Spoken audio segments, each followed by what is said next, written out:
Kirti, who is writing in from Hubli and wants to know the target price for Motherson is her question. Wiring. Motherson Wiring, yes, is her question. Jatin, I'll quickly come to you on this one. What are the charts indicating?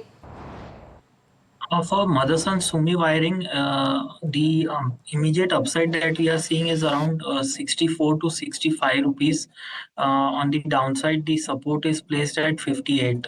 So the stock is in an uptrend. However, it's consolidating in a range.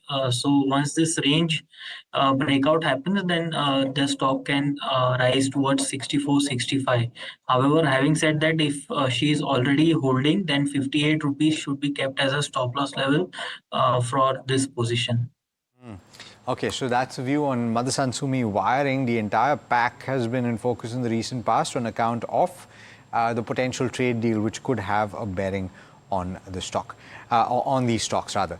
Aster DM, no, actually we've got our next caller. Murli is calling us from Bengaluru. Murli, very good morning to you. How can we help you today? Good morning, Mr. Alex and Ms. Mahima. Good morning, sir. Co-panelists. Thank you for taking up my queries. Our pleasure. My query is on GMDC, Okay. Gujarat Mineral Development Corporation. I bought 1,000 shares at the rate of 482.29. I bought it in February 2024.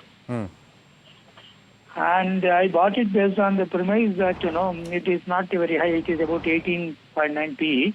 And they have got a allocation in Orissa, Okay. lignite coal, from 8.4 million ton per annum, they are going to jump to 21 million ton. Right.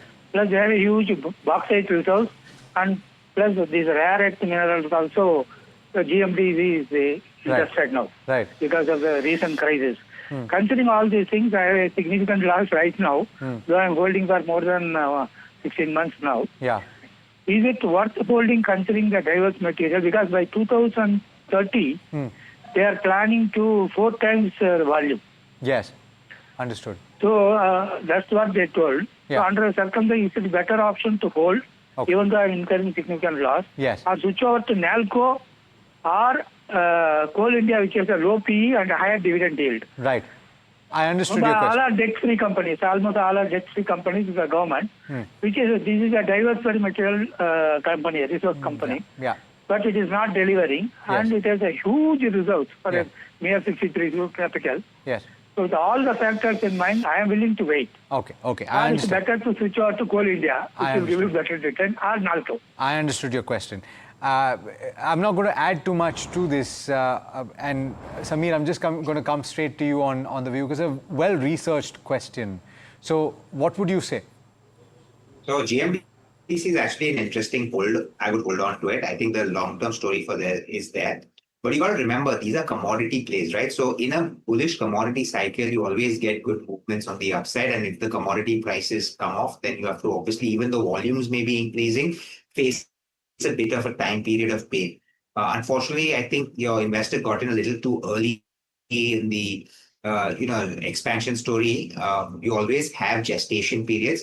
So now that you've held on for 18 months, I think continue to hold. There is upside. And to the second question that you had, whether you should have Coal India because it gives a higher dividend. So Coal India's growth will never be the same